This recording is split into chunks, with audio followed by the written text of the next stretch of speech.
Okay, so we've been discussing attribution theory, and remember, this is how we explain the behavior of ourselves and others, and we make these internal and external attributions, or dispositional and situational attributions. In this lesson, I wanted to discuss an example also found in Sandel's chapter on justice, or his book on justice, his first chapter, and he discusses the bailouts after the financial crisis. So a lot of big banks were in trouble, and if they didn't get some capital, they would go bankrupt. And so the taxpayers, we, through legislation, saved them, basically, right? So we bailed them out. Now, as we discuss this case, we're going to see that this is a nice illustration of what psychologists would call a self-serving bias. Now, after the banks were bailed out, maybe a year or two later, it was already time for the bonuses of workers at the banks, and this made a lot of news because the bonuses were very, very, very high, right? And taxpayers were upset that here the taxpayers had bailed out some of these banks, and yet the bankers were still getting huge bonuses. So we're going to use that scenario to take a look at this concept called a self-serving bias. So here's our banker, right? Now, if we press the banker, okay, so wait a second, your bank almost failed, right? So we might want to say, so you don't deserve bonuses if you almost ran your bank into the ground, right, into bankruptcy. But the banker might say as follows, right? I didn't do anything wrong. The bank failure was caused by a financial tsunami beyond my control. So don't limit my bonus. Right. So this was one of the issues. Would the government bailout of the banks include conditions like limitations on CEO bonuses and so on, and other bonuses to managers? And the bankers were saying, no, don't limit the bonuses. See, because the failure of the bank was due to factors beyond their control. Right. So the skills of the banker were not the problem. It was situational factors that caused these banks to go under. Well, Sandel then says, well, wait a second. What about during good times, right? What's the argument that the bankers might make? Oh, well, I worked hard and applied my talents to produce large profits for my bank. I deserve my bonus, right? So Sandel notes that whether it's good times or bad times, the bankers have an argument for their bonuses. But notice the nature of the argument changes. See, in the good times, the banker will make reference to internal characteristics, right? Talent, hard work, and so on. These would be the dispositional types of traits. In the bad times, the banker makes reference to situational factors. But in both cases, the result of the argument is don't limit the bonus, or I deserve my bonus, right? Let's look at it from the point of view of attribution theory. We've got a banker making lots of money, right? So we can explain this scenario. We can make a dispositional attribution. Well, the profits are the result of the dispositional traits of the banker, or situational factors, right?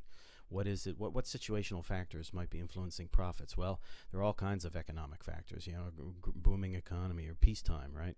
I mean, the banks might make more profit during peace. And so if the country has decided to not go to war, right, the banker profits might be better.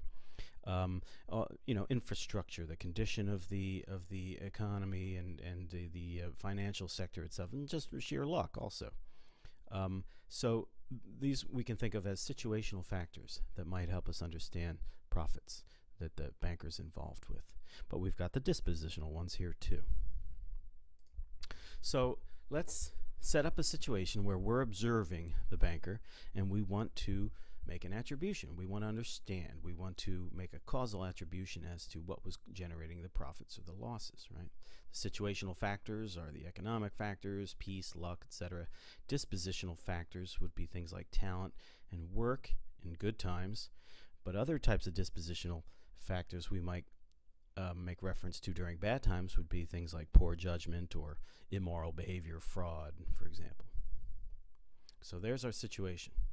Now, Consider that we've just seen that the banker, from the banker's point of view, during good times, the banker is going to say, well, the talent and hard work is a justification for the bonus during the good times, making a dispositional attribution. During bad times, right, the justification is going to be, well, there were situational factors outside of my control, right? That shift from dispositional to situational is called a self-serving bias, right? So that we make one type of attribution to justify the good things that are happening. We make a dispositional attribution to justify all the good stuff that we do. We want to take credit for it. But when bad stuff is happening, we want to shift the blame onto the situational factors. That's the essence of the self-serving bias. Now, the banker certainly is victim to the self-serving bias, right? But observers also are motivated in different ways. So imagine this scenario. Suppose the observer likes bankers, right? Maybe they admire bankers, or they like the fact that they're wealthy, or that they really think they do an important function. They serve an important function in the economy, the financial sector in general. So here we have a person here who likes bankers. Now let's take a look at what they might do to make attributions in the good times and the bad times. So let's take a look at the good times. So in the good times, right, if you like bankers, you're an observer, you might be tempted to make that dispositional attribution to explain their success, right? Yeah, talent and work. That's what was causing success. In bad times, though, right, if you like bankers, right, the idea is you can be motivated then to shift your attribution in order to protect the person that you like, right? So in bad times, you're not going to make a dispositional attribution. You're going to make the situational attribution, just like the banker would. But you're an observer. You're not the banker. But if you like them, then the idea is you're going to make a similar pattern of attributions, crediting dispositions in the good times and situational factors in the bad times. And we can imagine the reverse scenario. This person does not like the bankers, right? So maybe they think the financial sector is too big, or maybe they think bankers are greedy, or whatever. They don't like the bankers. Well, what might they be motivated to do? During good times, then, when the bank is making a lot, see, the folks who don't like the bankers, they might be motivated to make a situational attribution, right? They don't want to credit any dispositional traits of the banker. So they might be more likely to credit situational factors. Well, they got lucky, just good economic factors. There's all kinds of other things that were leading to profits, not just the banker. And on the flip side, during bad times, here then, the people who don't like bankers may be motivated to make a dispositional attribution. Yes, well, poor judgment, right? If the bank is losing money, well, these folks are making poor decisions, or maybe just outright fraud, immoral individuals taking advantage of other people in the economic system. So again, the idea is that our motivations as an observer may cause us to shift the pattern of attributions that we make in defense of somebody we like, or to make a person we don't like look bad. So we can think of this pattern of shifting attributions as an example of what psychologists sometimes call motivated reasoning. That we will make different patterns of attributions depending on whether we like the person or we don't. Are we going to be defending our friend? Then we'll make one pattern of attributions. Are we going to be discrediting our enemy?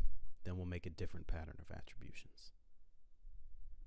The self-serving bias itself is an example of motivated reasoning to the extent that we ourselves want to paint ourselves in a positive light. We will take credit for the good things that we do, and if we end up doing some bad stuff, we'll just kind of shift the blame onto situational factors.